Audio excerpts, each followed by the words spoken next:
je m'appelle Clara Matthews et ce que je vais partager avec vous est quelque chose qui a complètement transformé ma compréhension de la vie, de la mort et des mystères qui se trouvent au-delà. Avant de commencer, je tiens à souligner que chaque mot de cette histoire est absolument vrai. Je n'inventerai jamais quelque chose d'aussi profond et, honnêtement, j'aimerais pouvoir vous raconter bien plus de choses sur l'incroyable expérience que j'ai vécue, même si je ne peux en partager qu'un aperçu maintenant. Tout a commencé par une matinée printanière fraîche et sereine d'avril. Le soleil commençait tout juste à émerger de derrière les nuages, projetant une douce lumière dorée sur tout. Je me rendais à mon rendez-vous chez le médecin vers 8h15 et les routes étaient encore calmes, baignées dans le calme paisible du petit matin. En conduisant, je m'émerveillais de la beauté du monde, les cerisiers commençaient à peine à fleurir et une brume délicate flottait dans l'air, donnant à toute la scène une qualité presque éthérée. Tout semblait calme, parfait même. Dans ce moment de tranquillité, j'ai jeté un coup d'œil dans mon rétroviseur et j'ai aperçu mon reflet. J'avais 60 ans et je pensais avoir mené une vie bonne et pieuse. J'allais régulièrement à l'église, j'enseignais à l'école du dimanche et je faisais de mon mieux pour vivre selon les enseignements du Seigneur. J'avais toujours eu confiance en ma foi, convaincu de comprendre la situation dans son ensemble.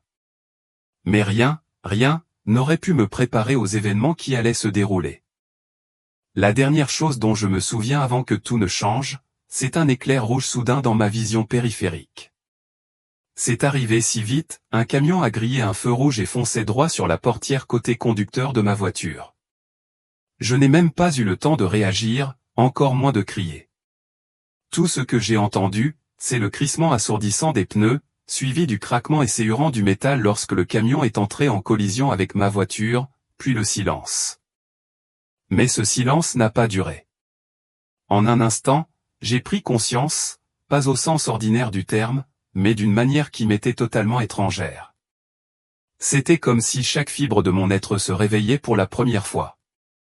Je me suis retrouvé à flotter au-dessus de la Seine, regardant les ambulanciers se précipiter vers l'épave de ma voiture en contrebas. Je pouvais voir mon corps affalé sur le volant, sans vie, mais je ne ressentais ni peur ni douleur. Au lieu de cela, il y avait un sentiment de paix écrasant, un calme inexplicable qui m'enveloppait. Puis, je les ai remarqués aux deux silhouettes de lumière pure et rayonnante debout à côté de moi. Elles ne ressemblaient pas à l'image conventionnelle des anges, avec des ailes et des robes flottantes. Non, elles étaient bien au-delà de cela. Les décrire est difficile, mais je vais essayer.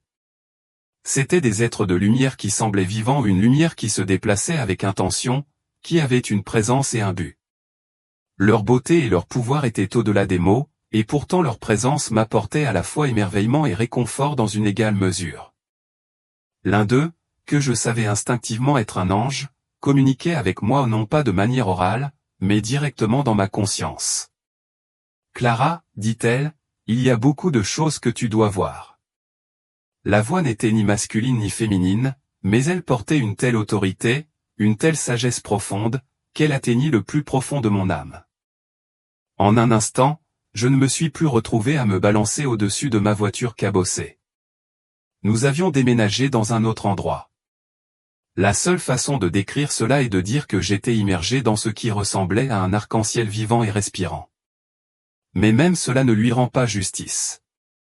Des couleurs au-delà de tout ce que j'avais jamais vu auparavant, des couleurs qui n'existent même pas dans notre monde, tourbillonnaient et dansaient autour de nous. C'était une expérience à couper le souffle, indescriptible. Mais ce n'était que le début de ce dont j'allais être témoin. L'ange, tel que je le connaissais, m'a conduite dans ce que je ne peux décrire que comme une vaste salle de guerre céleste. Imaginez le centre de commandement militaire le plus avancé et le plus high-tech que vous puissiez imaginer. Débarrassez-vous maintenant de tout ce qui est physique et remplacez-le par une lumière pure et surnaturelle. Dans cette pièce, des êtres d'une puissance et d'un but immense se déplaçaient avec une précision incroyable. Il y avait d'innombrables anges, tous travaillant ensemble en parfaite harmonie, se préparant à quelque chose d'important. Il était clair qu'ils étaient engagés dans quelque chose de monumental, une opération si méticuleusement planifiée qu'elle défiait la compréhension humaine. Ce que j'ai appris à ce moment-là, c'est qu'Armageddon n'est pas seulement un événement lointain, c'est une opération en cours, activement préparée dans le domaine spirituel. Ce qui se passe sur Terre n'est qu'une petite partie d'un plan beaucoup plus vaste et de grande portée qui implique des forces au-delà de notre compréhension. On m'a montré ce qui semblait être des cartes vivantes de lumière, chacune révélant l'âme de chaque individu sur Terre. Ces cartes lumineuses suivaient une obscurité qui se propageait, une force de corruption, mais j'ai également vu des points de lumière brillants la repousser, brillant avec une résistance inébranlable. L'un des anges, remarquant mon regard, s'est tourné vers moi et a parlé d'une voix qui a résonné profondément en moi, en disant « Ce dont tu es témoin est la préparation de la bataille finale. » Mais sache ceci, Émilie, ce n'est pas seulement un conflit physique. C'est la bataille pour les âmes mêmes de l'humanité. L'ange m'a alors révélé comment ils organisaient ce que l'on ne pouvait décrire que comme des armées de lumière, bien que leurs armes ne soient ni de chair ni d'acier. Ces guerriers ne maniaient ni épée ni bouclier, ils portaient les forces de la vérité, de l'amour et d'une foi inébranlable. J'ai vu des anges être affectés à des régions spécifiques de la terre, chacun étant chargé de missions particulières.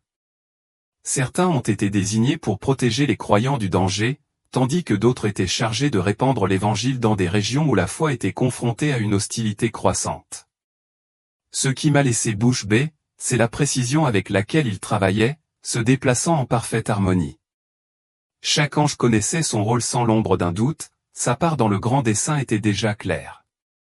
Puis, on m'a montré quelque chose qui a frappé au plus profond de mon être, une chronologie, mais pas comme tout ce que nous pourrions créer sur Terre.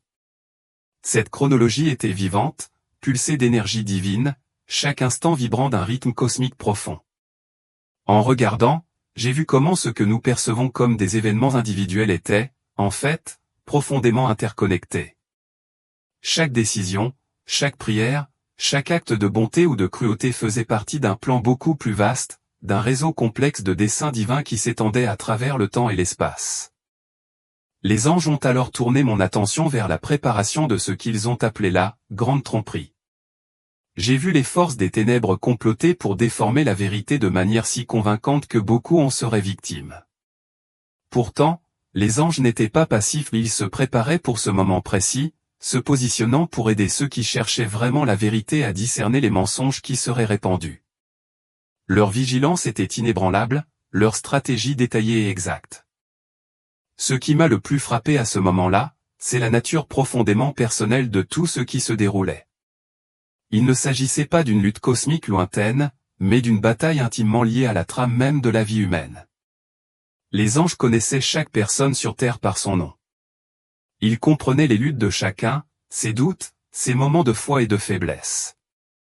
Je les ai vus discuter de stratégies pour atteindre des personnes spécifiques au bon moment de leur vie, leur apportant réconfort et conseil au moment où ils en avaient le plus besoin. J'ai vu comment les anges se préparaient à soutenir les croyants pendant les périodes d'immenses épreuves.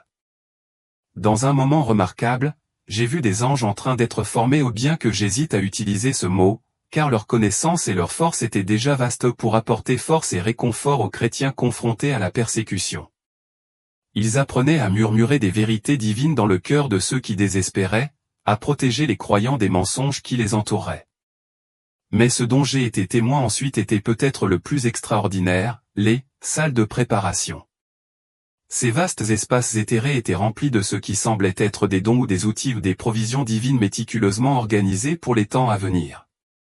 Les anges m'expliquèrent qu'il s'agissait de grâces spéciales et de dons spirituels destinés à un but précis, certains pour la protection, d'autres pour le discernement, et encore plus pour partager l'évangile de manière à briser les ténèbres spirituelles. Ce n'étaient pas de simples outils, c'étaient des bouées de sauvetage pour ceux qui seraient appelés à endurer les plus grandes épreuves. En observant, j'ai remarqué que certains anges travaillaient avec de la lumière pure, la façonnant en des formes que je ne pouvais pas tout à fait comprendre.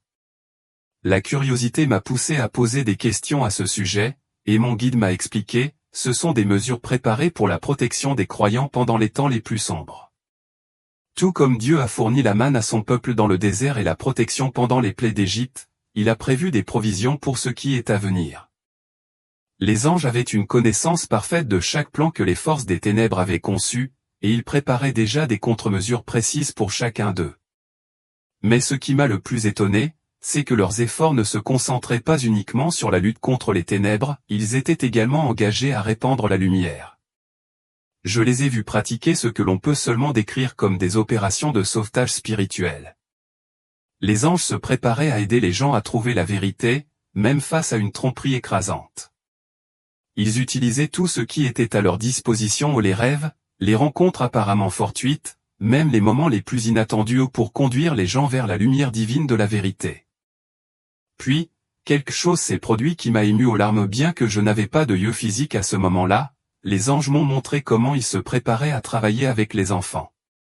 Il y avait une tendresse extraordinaire dans la façon dont ils abordaient cette tâche, une attention aimante qui atteignait le plus profond de mon cœur.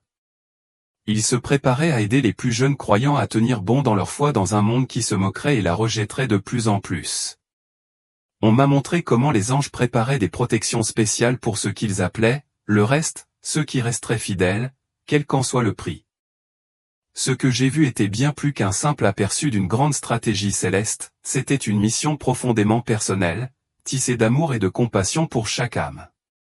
Les anges ne se préparaient pas simplement à un conflit imminent, ils se préparaient à combattre pour chaque âme individuellement, les guidant à travers les ténèbres vers la lumière de la vérité éternelle de Dieu. Les préparatifs dont j'ai été témoin impliquaient à la fois des actions spirituelles profondes et des dispositions pratiques. J'ai vu des anges marquer avec diligence des havres de sécurité, tracer des voies d'évacuation et organiser méticuleusement des moyens pour que les croyants se retrouvent dans des moments de besoin désespérés. Les anges m'ont expliqué que, bien qu'ils se préparaient à une bataille spirituelle, leur mission ultime était bien plus grande, le salut. Chaque geste qu'ils faisaient, chaque décision qu'ils prenaient, était axé sur un objectif primordial, guider le plus grand nombre d'âmes possible vers la vérité de Dieu et son amour infini. On m'a montré comment ils se préparaient à travailler avec des croyants ordinaires de manière extraordinaire. J'ai vu des anges coordonner des efforts qui n'étaient rien de moins que monumentaux. À des moments cruciaux, ils aidaient les croyants à trouver les bons mots à dire, sachant exactement quand et comment intervenir dans la vie de quelqu'un. Les anges se préparaient à amplifier l'effet de chaque petit acte de bonté, de chaque témoignage partagé, de chaque mot de vérité prononcé avec amour. C'était comme s'ils positionnaient les croyants pour qu'ils deviennent des canaux de la grâce de Dieu, rendant même les plus petits gestes de foi incroyablement percutants. Ce qui m'a le plus frappé, c'est à quel point ils percevaient le temps différemment. Les anges n'étaient pas limités par notre compréhension du temps comme nous le sommes. Ils se préparaient à des événements qui pourraient se produire à des années, voire des générations d'intervalle, mais pour eux, tout cela faisait partie d'une histoire divine continue et en cours de développement. Ils m'ont montré comment ce que nous pourrions considérer comme des événements séparés et déconnectés ou une crise personnelle, une calamité mondiale ou un moment de décision unique étaient tous tissés ensemble dans le plan parfait de Dieu. Pour les anges, tout était étroitement lié, chaque action s'appuyant sur la suivante dans une tapisserie cosmique. Je les ai vus passer en revue ce qui semblait être des histoires personnelles, mais pas seulement celles de personnes vivantes aujourd'hui. Ces histoires comprenaient également des personnes à naître. Ils se préparaient à travailler avec les générations futures, façonnant la vie des individus qui marcheraient sur Terre longtemps après mon époque. Le soin et l'attention qu'ils accordaient à chaque âme, aussi éloignée qu'elle puisse paraître, étaient impressionnants. J'ai également vu comment les anges se préparaient à s'engager dans quelque chose que je n'aurais jamais imaginé, la technologie. Au début, cela m'a surpris, mais ensuite j'ai compris. Les anges n'y étaient pas opposés, ils se préparaient plutôt à aider les croyants à utiliser la technologie à bon escient, à les guider pour l'exploiter pour le bien tout en contrant son utilisation potentielle abusive par les forces des ténèbres. Dans ce nouveau monde où les espaces numériques étaient devenus essentiels, les anges se préparaient à aider les gens à trouver la vérité par ces mêmes moyens. J'ai vu de vastes entrepôts, remplis de ce que les anges appelaient des « réponses à la prière ». Il ne s'agissait pas de réponses génériques à des demandes vagues, mais plutôt de solutions spécifiques, conçues par Dieu et préparées pour des situations particulières qui n'avaient pas encore eu lieu. Les anges m'ont expliqué que, même si les réponses de Dieu pouvaient sembler retardées, en réalité, elles étaient orchestrées pour le moment parfait, précisément celui où elles auraient le plus grand impact. Puis, quelque chose de vraiment impressionnant s'est produit. Les anges m'ont révélé les préparatifs en cours pour le retour du Christ. Je ne peux pas décrire complètement ce que j'ai vu, car certaines choses étaient censées rester cachées. Cependant, je peux vous dire que le niveau d'anticipation, de préparation divine, dépassait tout ce que j'aurais pu imaginer. Il y avait une profondeur de révérence et d'urgence qui indiquait clairement que tout s'alignait pour cet événement glorieux. En observant tout cela, une chose est devenue très claire, la certitude dans les actions des anges était inébranlable. Il n'y avait aucun doute dans leur esprit, aucun sentiment d'anxiété ou d'inquiétude. Ils n'espéraient ni ne souhaitaient que leur plan réussisse, ils savaient qu'ils le feraient, car ils agissaient sous la direction divine parfaite. L'atmosphère était celle d'une confiance absolue, d'une paix et d'un objectif. Chaque plan était exécuté avec une confiance totale que la volonté de Dieu prévaudrait. Les anges se préparaient également à aider les gens à comprendre la vérité d'une manière qui dépassait de loin notre compréhension actuelle. Je les ai vus s'entraîner à éliminer la cécité spirituelle, à aider les gens à voir au-delà de leurs idées préconçues, de leur orgueil et de leur peur, afin qu'ils puissent reconnaître la vérité indéniable de Dieu. C'était comme s'ils se préparaient à effectuer des opérations chirurgicales spirituelles délicates, en supprimant les fausses croyances et en les remplaçant par la vérité vivifiante de Dieu. J'ai vu les anges préparer des dispositions spéciales pour les temps difficiles à venir. Ils m'ont montré comment ils aideraient les croyants à puiser dans une source de force qu'ils ne savaient même pas qu'ils avaient, une sagesse qu'ils n'avaient pas encore découverte et une foi plus profonde qu'ils n'auraient jamais cru possible. Ces dispositions n'étaient pas matérielles mais spirituelles, préparant le cœur et l'esprit des croyants à résister à des épreuves qui semblaient insurmontables à l'œil humain. Ce qui m'a encore plus étonné, c'est la façon dont les anges ont maintenu l'équilibre parfait entre le respect du libre arbitre humain et l'accomplissement de leur mission divine. J'ai vu comment ils présentaient des opportunités et la vérité, mais toujours de manière à préserver la capacité des individus à faire leur propre choix. Les anges n'ont jamais forcé, jamais contraint, ils ont guidé, poussé du coude et ouvert des portes, mais ont laissé la décision finale entre les mains de la personne, comme cela devrait toujours être le cas. Les anges préparaient également ce qu'ils appelaient des « retrouvailles ». J'ai vu comment ils réunissaient les croyants au bon moment, avec les bonnes personnes. Ils mettaient en relation des individus dotés de dons et d'appels uniques pour s'aider mutuellement à grandir dans leur foi et à servir les desseins de Dieu. Ces retrouvailles n'étaient pas une coïncidence, elles faisaient partie d'un plan divin plus vaste. Enfin, on m'a montré les préparatifs de ce que les anges ont appelé le « grand réveil ». Il ne s'agissait pas seulement de conversions individuelles, mais de communautés entières qui en venaient à reconnaître et à embrasser la vérité de Dieu. Les anges se préparaient à travailler aux côtés des croyants pour construire des réseaux de soutien et d'encouragement, créant des liens solides qui aideraient à maintenir la foi dans les moments de grande adversité. J'ai eu une vision profonde où j'ai vu des êtres célestes, dirigés par des séraphins, s'entraîner avec diligence à élever les croyants pendant leurs moments de doute. Je les ai vus choisir soigneusement le passage biblique parfait à rappeler à l'esprit au bon moment, ou organiser l'encouragement exact nécessaire pour renforcer l'esprit de quelqu'un lorsqu'il se sentait faible. Leur souci du détail était impressionnant, car ils travaillaient avec précision et amour, sachant exactement quand et comment agir pour soutenir ceux qui en avaient besoin. En continuant à observer, j'ai vu ces êtres se préparer à s'engager auprès de personnes de tous les horizons. Ils s'immergeaient dans l'étude des langues, des coutumes et des processus de pensée humains. Leur objectif était clair, s'assurer qu'ils pouvaient communiquer la vérité de Dieu d'une manière qui résonne profondément dans le cœur des individus, quelle que soit leur origine ou leur culture. Il était évident que leur mission n'était pas seulement d'atteindre, mais de vraiment se connecter avec chaque personne, en l'aidant à comprendre l'amour de Dieu à un niveau profond. Ce qui m'a le plus frappé, c'est à quel point ils considéraient chaque vie humaine comme précieuse. Ces êtres célestes considéraient chaque vie comme inestimable, valant tous les efforts et chaque once d'énergie. Ils m'ont montré comment ils préparaient des approches personnalisées et stratégiques pour atteindre même ceux qui semblaient complètement fermés à la vérité de Dieu. Leur détermination était sans limite et leur espoir de rédemption n'a jamais faibli, aussi impossible que la tâche paraisse. Puis, dans un moment qui m'a rempli d'un profond réconfort, ils ont révélé leurs préparatifs pour soutenir les croyants dans les moments de perte et de deuil. Je les ai vus pratiquer des moyens d'offrir le réconfort de Dieu de la manière la plus intime et la plus significative possible. Ils perfectionnaient leur capacité à apporter la paix à ceux qui étaient en deuil, en offrant un réconfort qui transcenderait les maux et guérirait profondément les cœurs brisés. Ils m'ont parlé de ce qu'ils appelaient la récolte finale. Il ne s'agissait pas seulement d'un effort spirituel, mais aussi pratique. Ils élaboraient des plans complexes pour aider le plus grand nombre possible d'âmes à trouver leur chemin vers la vérité de Dieu avant que le temps ne s'écoule. Chaque aspect de cette préparation était empreint d'urgence et d'amour, car ces êtres célestes travaillaient sans relâche pour s'assurer que personne ne soit laissé pour compte.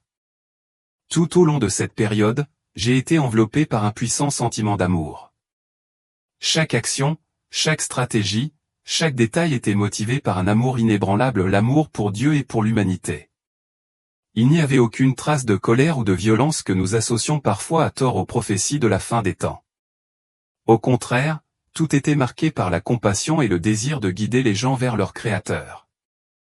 Les êtres célestes m'ont ensuite fait part de leur plan pour aider les croyants à garder espoir même dans les moments les plus sombres. J'ai vu de vastes réserves de lumière rayonnante, qui, selon eux, étaient des encouragements divins préparés pour les moments de besoin intenses. Ces lueurs d'espoir seraient libérées exactement au bon moment, donnant aux croyants la force de supporter quand il semblait qu'il n'y avait aucune issue. Ils m'ont également montré ce qu'ils appelaient des paquets de sagesse, des idées et une compréhension particulière qui seraient données aux croyants dans les moments critiques. J'ai été témoin de la manière dont ces paquets révéleraient des significations plus profondes dans les Écritures, permettant aux croyants de voir des liens et des vérités qui leur avaient jusque-là échappé. Il était clair qu'ils ne préparaient pas seulement les croyants aux défis, mais les dotaient également des connaissances nécessaires pour les surmonter. En les regardant, ils ont révélé comment ils aideraient les croyants à distinguer la vérité de la tromperie. Je les ai vus pratiquer des moyens d'aiguiser le discernement spirituel, guidant les gens à voir à travers les mensonges du monde et à reconnaître la vérité de Dieu. Leur travail consistait à s'assurer que les croyants ne se laisseraient pas influencer par les mensonges astucieux qui obscurcissent si souvent notre compréhension, mais qu'ils seraient plutôt enracinés dans la clarté inébranlable de la parole de Dieu. Ce qui m'a vraiment étonné, c'est à quel point toute cette préparation était personnelle. Ils connaissaient chaque croyant par son nom, connaissaient leurs luttes, leurs forces et leurs besoins individuels. Chaque plan était personnalisé, chaque stratégie était unique à la personne qu'elle était censée aider. Rien n'était générique, chaque effort était profondément personnel et conçu avec précision. J'ai vu comment ils se préparaient à aider les familles, aidant les parents à transmettre leur foi à leurs enfants de manière à avoir un impact durable. Ils préparaient même des protections et des conseils spécifiques pour les moments de prière familiale et de conversation spirituelle. J'ai également été témoin de leur planification méticuleuse de ce qu'ils appelaient des expériences de renforcement de la foi. Il ne s'agissait pas d'événements aléatoires, mais de moments soigneusement orchestrés destinés à aider les croyants à renforcer leur foi. Chaque expérience était une opportunité, délibérément choisie et soigneusement organisée, pour offrir une croissance et un renforcement spirituel. Les êtres célestes m'ont ensuite montré comment ils se préparaient à aider les croyants à puiser dans un courage qu'ils ne savaient pas avoir. Je les ai vus s'entraîner à murmurer les promesses de Dieu dans le cœur de ceux qui avaient peur, leur rappelant la fidélité de Dieu au bon moment, les aidant à surmonter leur peur et à affronter les défis à venir avec une force renouvelée. Ils ont également révélé leurs préparatifs pour ce qu'ils appelaient la grande révélation, des moments où la vérité de Dieu deviendrait indubitablement claire pour ceux qui la recherchaient. Ils se préparaient à aider les gens à reconnaître ces moments de clarté et à y répondre avec un cœur et un esprit ouverts, en acceptant la vérité telle qu'elle leur était révélée. Tout au long de ce processus, j'ai été frappé par l'équilibre parfait entre justice et miséricorde qui imprégnait leurs efforts. Chaque plan, chaque action, était conçu pour donner aux gens la possibilité maximale de choisir la vérité de Dieu tout en respectant leur libre arbitre. C'était une belle démonstration de la justice de Dieu, offrant à chacun une chance de salut, tout en laissant le choix entre leurs mains. Enfin, ils m'ont montré comment ils se préparaient à travailler avec ce qu'ils appelaient des évangélistes improbables, des individus qui partageraient la vérité de Dieu de manière inattendue et non conventionnelle.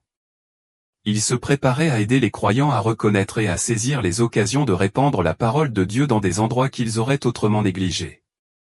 Ces moments seraient remplis de potentiel divin, et ils étaient prêts à guider les croyants pour en tirer le meilleur parti. Ce que j'ai vu était tout simplement impressionnant. Les êtres célestes se préparaient à aider chaque croyant d'une manière profondément personnelle, aimante et déterminée. Leur travail était motivé par un amour irrésistible pour l'humanité, et leur dévouement à nous guider vers la vérité de Dieu était vraiment remarquable. Je les ai observés préparer méticuleusement ce qui semblait être des dispositions spéciales pour les moments de profond isolement. Les êtres célestes m'ont montré comment ils soutiendraient les croyants, les aidant à conserver leur foi même lorsqu'ils étaient séparés de la communion avec d'autres chrétiens. Ces préparatifs étaient remarquablement complexes et profondément personnels. Chaque détail semblait refléter une compréhension unique du cœur et des circonstances de l'individu, garantissant que personne ne serait laissé seul à lutter dans la solitude. Ils ont révélé comment ils se préparaient à aider les croyants à maintenir leur joie, même dans les situations les plus difficiles. Je les ai vus pratiquer l'art de rappeler doucement aux gens la bonté et la fidélité durable de Dieu d'une manière qui résonnerait profondément dans leur cœur, élevant leur esprit lorsque les circonstances semblaient accablantes. Il était évident que ces êtres célestes élaboraient soigneusement des moments d'encouragement qui parleraient au cœur même de l'âme d'un croyant, l'aidant à s'accrocher à la joie malgré les épreuves auxquelles il était confronté. Ce qui m'a laissé une impression durable, c'est la façon dont ils considéraient chaque instant comme une opportunité. Ces êtres célestes n'attendaient pas simplement des événements grandioses et cruciaux, ils reconnaissaient que même les plus petits moments pouvaient être utilisés pour répandre l'amour et la vérité de Dieu. Ils se préparaient à aider les croyants à identifier ces fenêtres de temps apparemment insignifiantes et à leur donner un sens. Même dans des moments fugaces, ils m'ont montré comment les croyants seraient habilités à partager l'amour de Dieu avec les autres, transformant l'ordinaire en quelque chose d'extraordinaire. Puis, sans prévenir, l'un des êtres célestes s'est tourné vers moi et m'a parlé d'une voix pleine d'urgence silencieuse, « Il est temps pour toi de revenir. Souviens-toi de tout ce que tu as vu, mais comprends que tout ne peut pas être partagé maintenant. Certaines choses doivent rester scellées jusqu'au moment fixé. » En un instant, j'étais de retour dans mon propre corps, la réalité de l'expérience me revenant en tête. Plus tard, j'ai appris que j'étais cliniquement mort depuis 16 minutes. Les médecins étaient incrédules face à ma guérison, qualifiant cela de miracle et c'en était effectivement un. Pourtant, aussi stupéfiante que soit ma guérison physique, le véritable miracle résidait dans l'expérience profonde qui m'avait été accordée. Ce que j'avais été autorisé à voir, l'incroyable préparation en cours dans le domaine spirituel pour l'avenir, dépassait de loin ce que les mots pouvaient exprimer. Lorsque j'ai ouvert les yeux dans la chambre d'hôpital, la première chose que j'ai vue, c'était le visage inquiet de mon mari, empli d'inquiétude et de soulagement. Les médecins s'émerveillaient de ma guérison, mais je savais au fond de moi que ce n'était pas moi qui étais en cause. Ma guérison, bien que miraculeuse, n'était qu'un moyen de transmettre quelque chose de plus grand. J'avais été autorisé à assister à ces incroyables préparatifs dans un but précis, partager un message d'espoir, d'encouragement et de foi avec les autres. Je comprends que certaines personnes puissent trouver cela difficile à croire, et c'est normal. Je ne suis pas ici pour convaincre qui que ce soit de ce que j'ai vécu. Je partage simplement la vérité de ce que j'ai vu, car cela m'a donné une paix profonde et inébranlable quant à l'avenir. Peu importe ce qui nous attend, je sais que les plans de Dieu sont exécutés avec une précision parfaite et un amour sans limite. Il n'y a pas de hasard, pas de confusion, pas d'erreur dans son orchestration divine. Les êtres célestes m'ont transmis un dernier message que je porte toujours avec moi, personne n'est oublié. Aucune prière n'est ignorée. Chaque croyant est connu, aimé et pris en charge dans le plan parfait de Dieu. Les préparatifs dont j'ai été témoin ne concernaient pas seulement de grands événements mondiaux, mais aussi chaque âme individuelle, y compris la vôtre. Dieu vous voit. Il vous connaît. Il se prépare pour vous, même maintenant. Cette expérience a radicalement changé ma façon de voir les choses, en particulier la prière. J'aborde maintenant la prière avec une conscience vive de la façon dont mes paroles, aussi petites soient-elles, sont étroitement liées à cette vaste opération divine. Je ne vois plus mes prières comme des actes isolés, mais comme des pièces intégrales d'un grand plan éternel. Cela m'a rempli d'une confiance inébranlable dans les soins de Dieu, sa provision et son timing parfait. Alors, si vous lisez ceci et que vous vous sentez anxieux ou craintif à propos de l'avenir, prenez courage. La préparation dont j'ai été témoin était bien plus minutieuse, aimante et complète que tout ce que nous pourrions imaginer. Dieu ne vous a pas oublié. En fait, il y a déjà des anges qui se préparent à vous guider et à vous fortifier dans tout ce qui vous attend. Son amour et sa provision sont déjà à l'œuvre dans votre vie, même dans les moments invisibles. N'oubliez pas que ce que j'ai partagé n'est qu'un aperçu de ce que j'ai vécu. Il y a tellement plus que je ne peux pas exprimer pleinement avec des mots ou qu'on m'a dit de ne pas partager pour l'instant. Mais j'espère que ce que j'ai partagé vous apportera la même paix et la même confiance qu'il m'a apporté.